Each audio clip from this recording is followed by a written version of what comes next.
I'm not sure if cheating fully encapsulates the concern that they have with AI. I think the concern that I hear expressed is it taking away important critical thinking experiences that students need to have in order to develop fully into the critical thinkers that we want them to be? It doesn't need to. By no means does it need to. But I think it's a concern and a legitimate one. It's not one that should be run roughshod over. I mean, it's something that we need to wrestle with because we want our kids to be critical thinkers more now than ever. Welcome to the Conversations on Applied AI podcast, where Justin Grammons and the team at Emerging Technologies North talk with experts in the fields of artificial intelligence and deep learning. In each episode, we cut through the hype and dive into how these technologies are being applied to real-world problems today. We hope that you find this episode educational and applicable to your industry and connect with us to learn more about our organization at appliedai.mn. Enjoy. Welcome, everyone, to the Conversations on Applied AI podcast. Today, we're talking with Dr. Peter Olson-Skog. Peter is the Chief Administrative Officer of School District 197. He was named a Richard Green Scholar for his doctoral research, which described how district offices can support and empower principals. He's also been an assistant superintendent, principal, and director of teaching and learning. Peter holds a BA in elementary education, an MA in human resource development, and a PhD in educational leadership and policy. Most recently, Peter has been leading his district in exploring how transformative the role of AI and artificial intelligence in education, from empowering teachers to integrate AI tools responsibly to preparing students to graduate as AI-literate and ready for the future. He's been co-leading district-wide fishbowl discussions on AI readiness for both students and faculty on how schools can navigate this new frontier.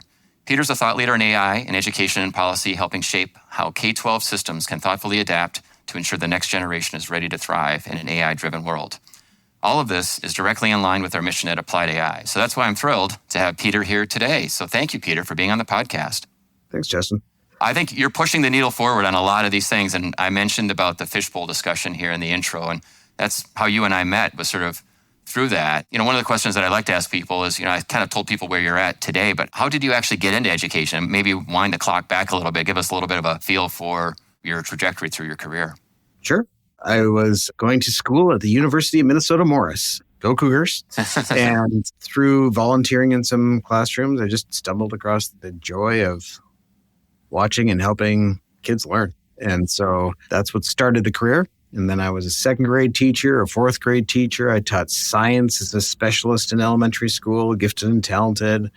Started off in Oakland, California, then came back to Minnesota and in Minneapolis. And then from there, I did a short little stint in the for-profit sector and did some project management. Taught me a lot, didn't love it, wanted to get back to teaching and education. So then I have been in administration ever since, various roles. So started off as kind of the numbers guy for a school district, crunching lots of spreadsheets. This is back in No Child Left Behind, making sure people understood what they were seeing and all the different types of assessments that they gave. And then they filled in my assignment with lots of other things. And then eventually I was the director of curriculum and instruction for a school district, then became a principal, then became an assistant soup, and now I'm a superintendent. Excellent. Very, very cool. Yeah. So just kind of the traditional path, I guess, kind of working your way sort of up. Fair enough. Yeah. Yeah. I guess the only other part that I'd throw in there is that my mom's a Canuck and my dad's a Minnesotans, and I don't play hockey. Wow. But I do love education, though, and that's been a long-time family thing. Awesome. Very good. My mom was an educator for many years, and my stepdad, too, as well. So, yeah, I feel like I probably have that gene somewhere inside me as well. And I teach today. I'm an adjunct at the University of St. Thomas. So yeah, go fellow educators for sure. One of the things you mentioned was spreadsheets. Do you feel like you have that sort of technical angle? Like, you want to dive into technology and sort of figure it out? I know spreadsheets don't really seem technical per se, but I don't know. Do you feel like you're wired that way? I would say I'm wired that way. I had a Palm Pilot. I've always been somewhat of an early adopter of different ways that technology can make us more efficient, more effective at what we do. So yeah, that's gone back a long way. I was one of the early adopters of Scantron to get quick assessment results in the classroom. So I had my little Scantron scanner to give kids quick multiple choice tests and really quickly and this is by no means quick compared to what it is today, but to get a sense of where kids were at and where their strengths and weaknesses were. So yeah, it's been a long time passion of mine. Awesome. Well, I guess we can jump into the meat of it too. How do you see this wave being different? Because I'm sure you've seen technology come into classrooms or impact students over the course of time. How do I see this wave being different than prior ones? Or do you? Yeah, I guess I see a lot of similarities. So maybe I'll start there to try and identify the differences. The similarities is that there's hesitance. Teachers and educators, especially in my mind, pre-K-12 educators, don't have enough time to develop their lessons, right? Like if I was to tell a salesperson, here's your day tomorrow. You're going to present 3 different sales pitches.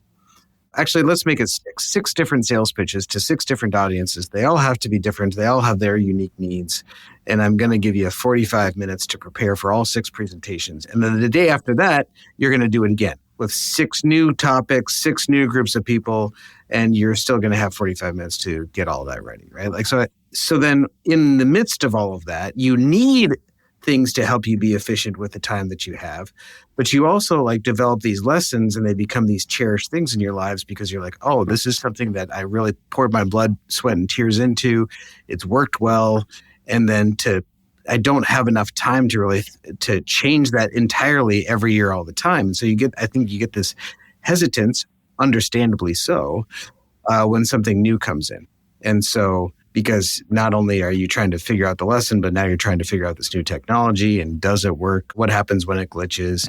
I'm live 80% of the day with 30 kids in front of me. And when it fails, it's a problem. And so I think the way that it's similar is that there's hesitance. One way that it's different, I think, is people have worried about cheating using technology every time it comes up, right?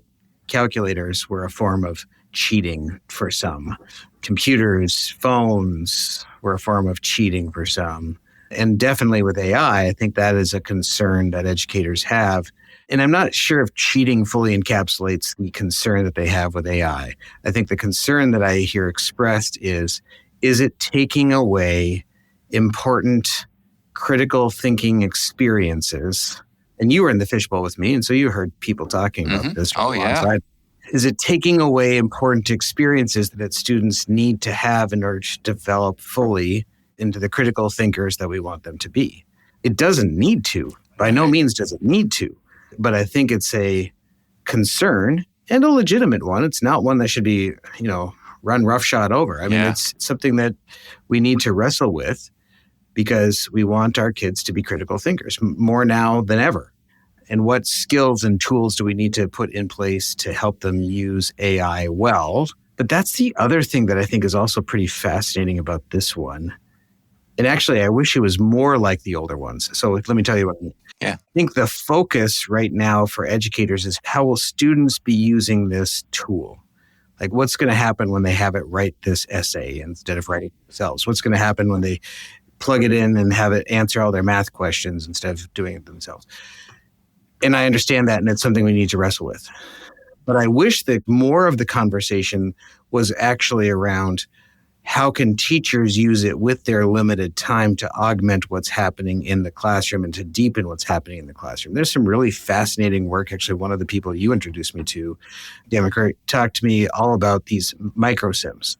And that takes me back to coding is not something that your random mathematics teacher is going to be able to do. Right. But if AI can all of a sudden code them on the fly, some type of simulation that we would have either had to have bought as a school district as part of some larger curriculum package or some one-off type of software program. But now they can do it themselves, and then it's right in front of their kids the next day.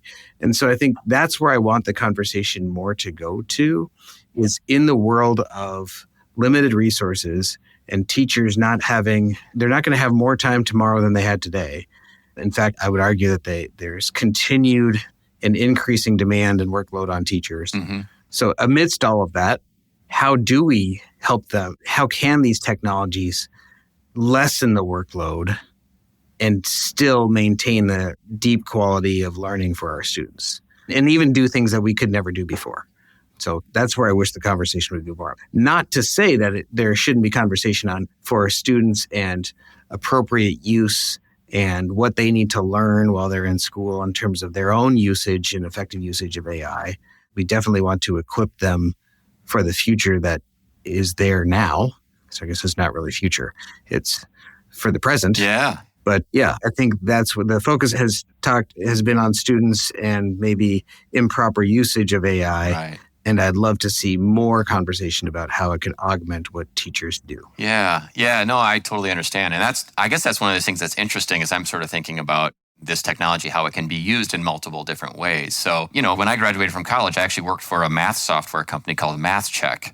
And basically what it would do is I programmed this, for students in the classroom. And we did everything from first graders all the way up to advanced calculus. But it would randomly generate different types of problems based on your weaknesses, right? So there would be a series of questions. You'd answer them all. If you're really good at addition, great. Your next test won't have any addition on it, right? Or less numbers. And so over time, teachers could utilize this thing, kind of like what you're saying, to sort of like amplify. And obviously, it was a way for tests to be automatically generated. Well, that was a tool. That was strictly a tool, right? The student couldn't turn around and take that tool to go ahead and sort of like cheat. I'll use that term to sort of cheat. It was sort of a one-way thing that literally did help the teacher speed up. Do you think that there are some teachers that are just hesitant to, I guess what I was thinking in my head when you were talking is do you think teachers are cheating if they're using the AI to actually generate problems? No. Zero concerns. Okay. Like it's too easy for them to generate lesson plans. Like most of them are fully willing to be like, let me dive in and use this. Would love to wrestle with that problem, that teaching is too easy. Yeah. Don't think it's ever going to happen. But because here's what I know of every single teacher out there. If something is taking them less time, they are going to fill that time with something else and novel that they can do for their kids. Now, I will say simultaneously to that, I would also love the problem of teachers having a little bit extra time to have some better work-life balance. If they're working 70-hour weeks right now, and this could reduce it to a 60 or a 50 or, oh my goodness, a 40-hour work week, like wouldn't that be lovely? So no, I would not consider it cheating in the slightest on the teacher's part. But I love the idea of being able to create all of these microsims. I don't know why they're on my brain so much. Yeah. I learned about them about a couple weeks ago, and they've just been fascinating to me ever since, is that how you can develop these on the fly little interactive computer simulations of input the topic. Yeah. And that's something that, as a teacher, you're probably trying to dig for some web tool somewhere that had that thing on it, or some curriculum somewhere that had that on it. But you can do it specific to the lesson that you have on a given day and have this huge growing repository that you can access. Yeah. A teacher can't know everything all the time, simultaneously. So it's like, it feels to me like this is just another thing to say, look, you want to teach on a specific subject, like you said. Math teacher maybe hasn't even programmed Python ever, maybe. Mm-hmm. And so now they can all of a sudden offer this up to their students. And, the interactivity is cool, but even just being able to generate these things. And so now students get a better experience based on that. But the students could turn around and use AI to solve those problems, which I think is the flip side of the coin, is what you're basically saying. Is that's what I heard from a lot of that is students aren't actually going to exercise that muscle, that rigor, right? And that's the biggest concern that has sort of taken over the conversation. Yeah, it's definitely going to challenge us as educators to think about assessing and meeting students' needs differently. Homework, things that students are doing away from the classroom. I mean, I guess you never necessarily knew whether their big brother wrote the essay for them, right? I mean, there's always things that can happen out there. But, when they're writing something down and when they're handing it to you and it's your handwriting, I mean, they'd have to go through a bunch of steps to. So, yeah, I mean, it's real that kids can take shortcuts that are not good for their development because the learning is in the process. So that's definitely going to challenge us to look at what we're doing inside our school walls on a regular basis. I actually wonder more for some of our online schools that don't have as much of that face-to-face element. It's going to be even more of a challenge for them. I saw some little YouTube video where a guy was interviewing for a job and he had two screens going, and the guy who was interviewing him back was like, your answers are just too good and too polished. Are you using AI? And he's like, no, of course I'm not. And then he said something to the effect of, show me your screen. And he shows him his screen, but that's this screen that he's on. And he's got another laptop over here running AI, right? So it's real. But like, there's been some really funny movies put out there about what happens to us as a civilization if we don't maintain these critical thinking skills. And so it doesn't have to be that way. Yeah. It really doesn't. Yeah. Like, we can see this in a different way that says it's here. Students will have access to it now and forever in their workplace and everywhere else. And so how do we create these really vibrant discussions in our classrooms, aided by multiple simulations and discussion points, and aided by, on-the-fly assessments of them as individual students that help us, or to give them feedback and to give them additional support. I do think it has the power to move teachers increasingly out of the lecturer roles or out of the giving of knowledge role and into the, I'm going to use my class period time to engage you in the critical thinking process right here in this classroom with me right now. Like, that's going to happen live in front together with AI, with AI, and or using AI like outside of the, like, you can still protect your classroom space if you want to for paper, pencil types of things. When that makes the most sense, do it. Like, that's the other thing that I'm wrestling with my community. Legitimate concerns based on the Surgeon General's warning about screen time and social media and the amount of time that kids spend on social media. So I don't want it to seem like we as a district, or I as an individual, think that we should be sitting in front of screens all day long. We shouldn't, and we aren't. There should be really healthy, vibrant things happening in your classrooms that do involve paper, pencils, scissors, crayons, friends talking to each other like that. And that's why I keep saying that I want the conversation to go back to, how is the teacher using AI to get ready for this vibrant, critical thinking imbued moment that they have each day with their kids, or throughout the day if we're an elementary teacher. I could see an entire day going by that students in the classroom, in the school, aren't using AI at all. That's fine. I'm not saying that they should. They could use paper, pencil in the classroom all day long, except that a lot of our curriculum is no longer available in paper. You got to buy it on a digital version of it. But that would be fine and even laudable. Like, it's not about kids in front of screens when they're with us. That's why I want the conversation to change. It's about what can teachers do, because one of the top concerns that I hear from teachers is burnout due to workload. For sure. Yeah, it sounds like it's a great tool that teachers can use. They can even use the tool to give them ideas for other things too as well, right? I mean, That's where I think I was, thinking of AI as this collaborative partner. That's what the industry's been talking about a lot, is it's not going to replace teachers. It should actually help them collaborate and give ideas and help them generate maybe things that they hadn't thought of. And that happens with me a lot in my profession. And students can use AI that way as well too. I mean, you need to not just take the answer, and no matter what field you're in, you don't just take the answer that comes out. That's where you sort of have the critical thinking. You mentioned about sort of society going down this bad path, I guess. Interesting. I can see that as well. At our Applied AI conference yesterday, I did a little panel with regards to people I had an attorney and someone who's a creative writer, others that were there. And as I sort of did an intro to sort of like set the stage for this, there's an author called Yuval Noah Harari, and he basically has got a really, really interesting book talking about AI, and he comes at it from a historian's perspective around this idea that this AI can actually have the potential to stop humans from making decisions on their own. And is that sort of the concept that basically students, because let's just say for the sake of argument, everybody submitted an AI paper, they graduated 12th grade, they used AI all the way through. What's your thought as an educator or K-12 administrator, like as these students go into college, like I'm just playing the devil's advocate a little bit, right? What happens to society? Like, because at the end of the day, the students that don't use AI probably are going to survive better in that world. And maybe you just sort of let people use AI if they want. Again, I'm not advocating one way or the other. I just want to have a thought experiment. Like, what's your thought on that? Are you not doing your job? Or what do you see as the overall harm to society if students kind of just take shortcuts? It's a big question. Sorry to drop it on you. Yeah. Well, and it's a complex, like, you could maybe wrestle with it in extremes. Should students never be able to use AI? I don't agree with that. Should students always use AI? I don't agree with that. Should students always let AI do their critical thinking for them? No. Should students never use AI to help them with critical thinking? No. So like if you start hemming yourself in from the corner there, then you come across maybe an uncomfortable gray middle, which is like, where is the line where it's helpful and where it's not helpful? Where is the line where you are allowing them to go into the world unprepared and without the ability to think critically on their own? Like, okay, so yesterday, Xfinity was doing internet service on our house.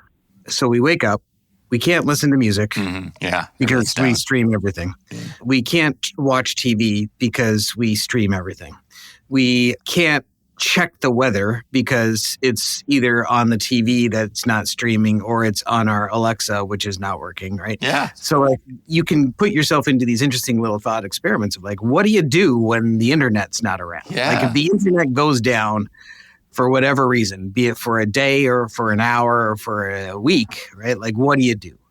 And I think that could probably be a helpful exercise for people to say like, yeah, who do we want our kids to be in those moments? What do we want them to be able to do in those moments? They might not be able to be as fast. They might not be able to crank out as much, but should they still be able to X, whatever X is? And if they, without internet in those moments, if they should be able to do X, then let's define what those things are and how we're going to build them the skill set to do those things when Xfinity does a service upgrade on their home. So I think that's why I keep going back to, I am an advocate for making the school day experience as independent thinking as possible, right? Like you should really be mentally taxed as a student during your school day. You should be thinking hard. You know, there's an adage that talks about teachers like, you should never be working harder or thinking more than your students are. You should be having your students, like it shouldn't be that you're thinking about how to deliver the next sentence and they're just sitting there writing their notes and taking down what you say. Right, yeah. And if anything, I think AI has the possibility of creating more opportunities for deeper and active engagement of students in the classroom, because of what the teachers can do with AI outside of the classroom and what the students can do with AI outside of the classroom. Sure, exactly. And I love what you just said there with regards to sort of like maybe just the rule or the metric, you know, like the yardstick that we would go by. Just imagine like ChatGPT wasn't around, right? So, you know, can I still do my job, right? So when I wake up in the morning and I go to gpt.com and I basically sort of like, hey, here's some things that I want to use because I use it pretty much every day. But if it wasn't there, could I still do my job? And could these students still do what they're supposed to do without that? And that feels like that hones in on kind of this gray area, right? At least a little bit. And that's ultimately what you're trying to do, is having these students still be able to accomplish the task without actually having this crutch or using the tool to basically do the critical thinking for them. I love that. And I think the internet example is good, but you can play around with, you know, your cell phone. But for me, yeah, it's like, what if you didn't have a large language model around? What could you do? The other thing that I was sort of thinking about is, you know, you've been really pushing this hard, it feels like, because, I mean, since I met you at one of these fishbowl things. And I'm wondering, like, how do you see this progressing over time? Because right now you're having a lot of conversations, I think, with teachers. I'm not sure if students are even involved in some of those conversations, but like, paint for me, or paint for our audience, I guess, a little bit of a picture of maybe like, you know, where you're at today and where you want to sort of like move the conversation in the district. To be fair, I think there's districts that are far ahead of where we are. I still think we're really in the infancy stages in our district. And I appreciate you saying that, whatever adjectives you're using to describe me.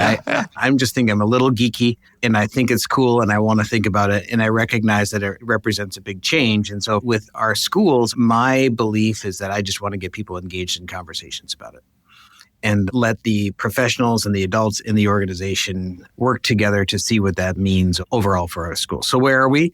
Our Curriculum, Instruction, and Assessment Department. And yes, that acronym is CIA, which makes them sound kind of cool. But they are taking on a large part of the lift. And so they put together what you experienced was somewhere along the road. I think it was near the tail end, but it was somewhere along the road of a teacher academy, which is a term we use for this summer learning experience Some of them are during the school year, but where teachers pick an area of interest and dive into it together. And so that one was on AI. And so the output of that is going to be some development of guidance for our school district. And that's why I say other districts are ahead of us. Like if you take a look at Bloomington, I think they are probably one of the, in my knowledge set here in the Minneapolis, St. Paul metro area, they are one of the leaders in the field. And so they have guidance and they have different people that they've hired and are putting into positions to really get more and more of this into the classroom. So I'm appreciating their work. We are in the stage still of developing what our guidance is going to be for our teachers. What should student use, like what are the edges of the sandbox, if you will, for experimenting with AI and using AI from the student perspective, from the staff perspective, and then simultaneously working with people that have a particular interest to say, yeah, you want to explore this more deeply? Let's go. Let's work on the resources. Let's have the conversations to really see where you want to go with this. Where do I see it down the road? We will have provided professional development or training to all of our licensed staff in terms of, what's our criteria? What does effective use look like? And they'll all begin receiving that they've already started, but they'll be getting more of that over the course of this year. And we'll kind of be through our first foray or our first level of utilization, in particular for the secondary schools, I would say probably mid next year. So maybe by end of next year, but definitely starting this year.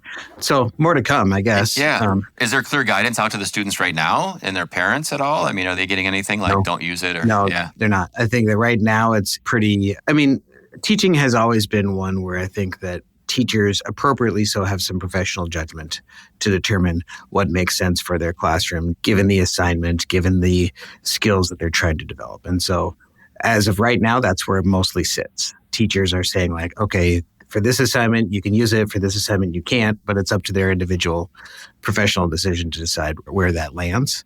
And so I think we are trying to get a little bit more, while maintaining some of that decision-making authority, still have some common themes that run throughout our district. And that's what we're working on right now. Yeah, very cool. So the class that I teach is a little bit easier, I would say, in quotes, because it's not like a literary writing class or something like that where students can sort of like go off. I'm doing a lot of data science, software development, and I know students are using AI to generate all the source code. It's totally fine. In fact, I tell them that, but part of the class is actually presenting what you have built, right? And so we have a capstone project where students need to get up in front of the class, show what they built. They need to create an entire PowerPoint around this. They need to show mastery in it. And we're going to give them questions like, why did you build it this way? Why did you not build it that way? And get more details. And you talk about paper. I mean, I told them, I'm old school. We're going to do a midterm test with a piece of paper, and I'm going to give to you, and I'm going to sit here and we're going to do it. And you can use AI to study all you want, everything like that, but I want to understand that some information has gone into your brain through your ears, and you can actually reproduce it out through your hand, right? So sounds kind of arcane, but honestly, all the students were cool with it, and they did fabulous on the test. And I've been doing this for 10 years, and why change in some ways, with regards to that? But yeah. I honestly love that. It does become a scale issue. Like what can you do for all of your students when you have 150 or, students over the course of a given day? I mean, in high school teachers, that's tough, right? You've got 5-6 classes coming in and going out every period with 30 plus students in it. And so that's a lot of kids. Now, you could easily turn that into an argument for, well, then you got to use AI so that you can, make sure that you're having a little helper in the room track where everybody is at with all of their stuff. But that being said, I think I love the idea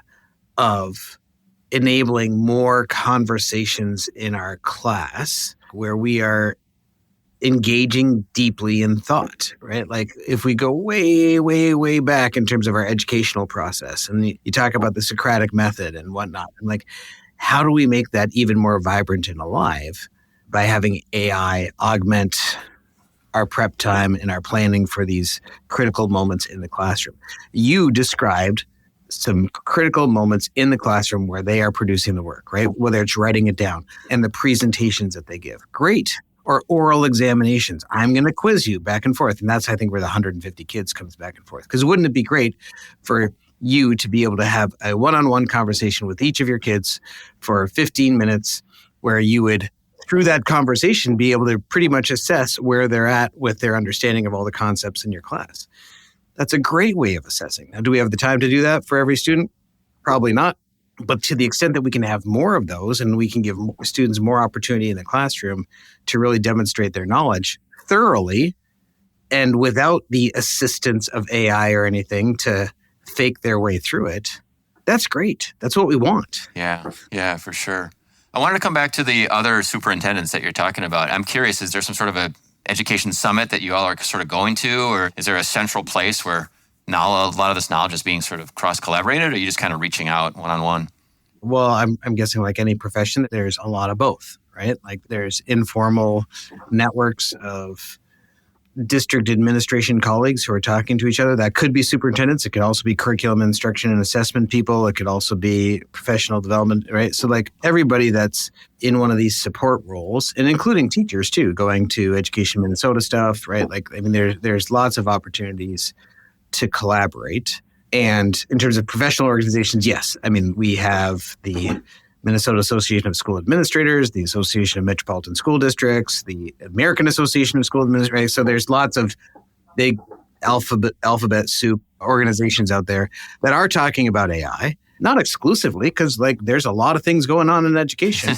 Like and budgets. not all of them have to do with AI, right? So we collaborate about a lot of stuff, including AI. Yeah, good. So at the conference yesterday, I ran into somebody that I knew from Augsburg College, because that's where I did my undergrad. And of course, we had it at the University of St. Thomas. And I've been talking with people at Hamlin. So I'm kind of working at that, beyond K-12 level. But I am really serious about putting together some sort of an AI education summit in the spring here. So I just kind of am fishing around to be like, hey, could we bring everyone together? Not only K-12, but also undergraduate, graduate, to really have a day focused on AI discussion. And really around that idea of how can we reframe the discussion, exactly what you're talking about. It sounds like that would be valuable. I guess I'm just sort of using you as a litmus test.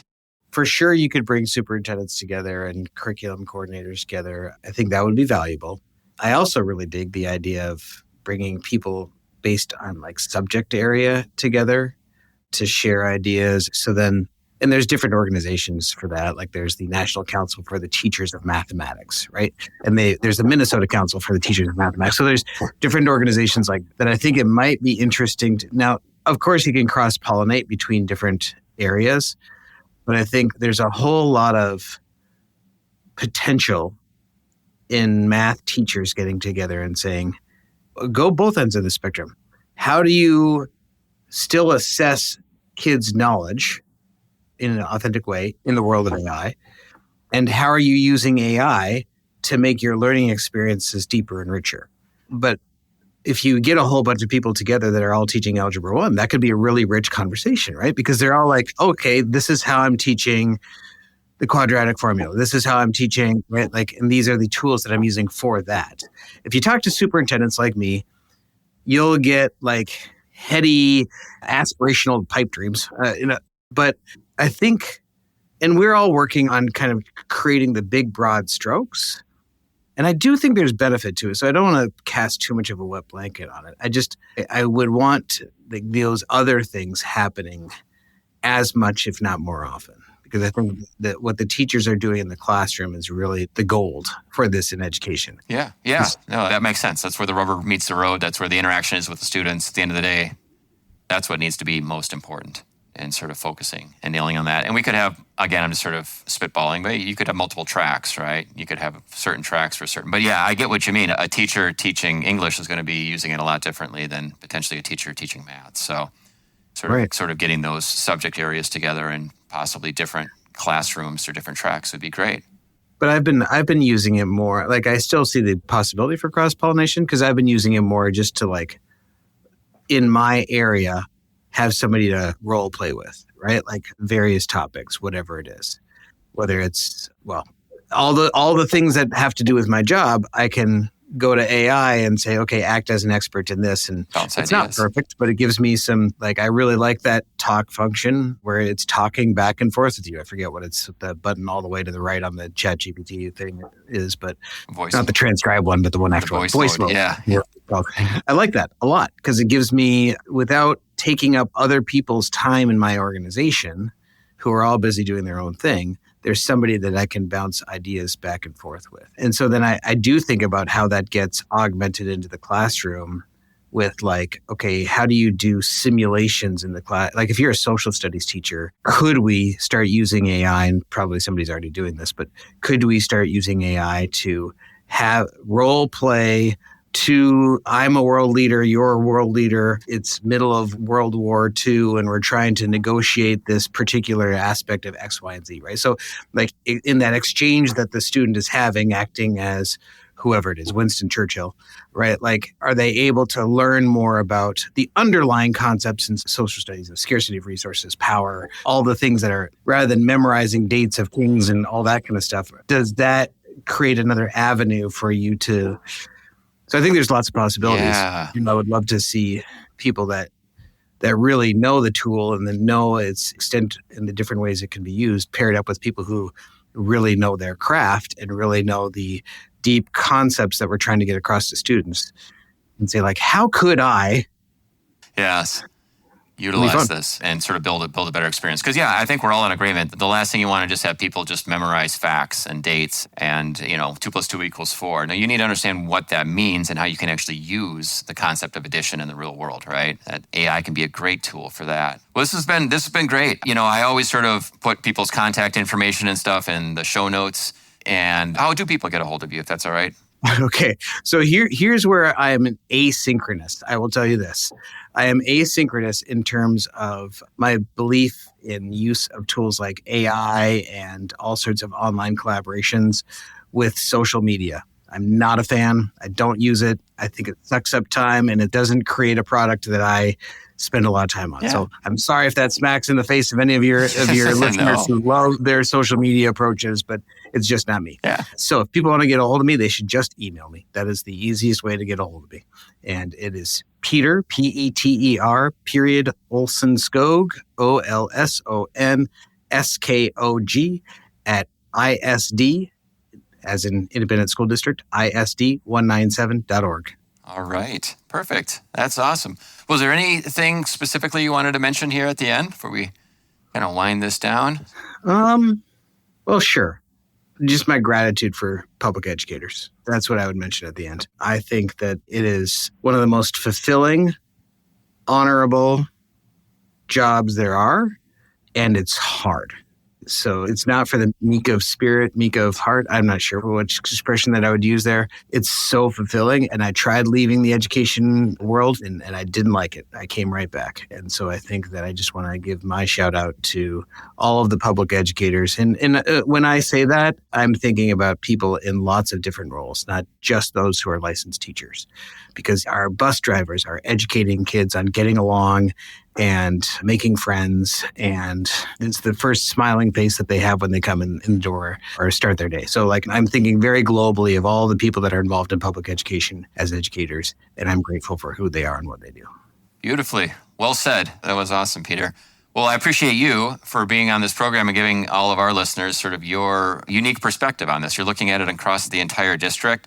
We've got a lot of, I would say, challenges ahead, but I think I'm with you on the side that this could be an amazing tool that will completely transform the way education works. And we got to get away from the discussion of how our students can use it and abuse it to how can it basically empower better discussions. Can I throw something just on that closing comment there? Absolutely. I would say I don't want to get away from it, because I'll have teachers that call me and talk to me about that. If I said we got to get away from it, it's not getting away from it. Those are good and valid conversations because we want kids to be thinking critically on their own. So that conversation continues. I just need to amplify it and also balance that out with the conversation of how do we stop that, but how do we take away the bad that could happen from AI, but amplify the good. And I think there's a lot of good to be amplified. There you go. Okay, good. Thank you for clarifying that. We won't get you in any hot water. So I appreciate it today, Peter. Thanks again for being on the program, and we'll definitely talk in the future. You've listened to another episode of the Conversations on Applied AI podcast. We hope you are eager to learn more about applying artificial intelligence and deep learning within your organization. You can visit us at appliedai.mn to keep up to date on our events and connect with our amazing community. Please don't hesitate to reach out to Justin at appliedai.mn if you are interested in participating in a future episode. Thank you for listening.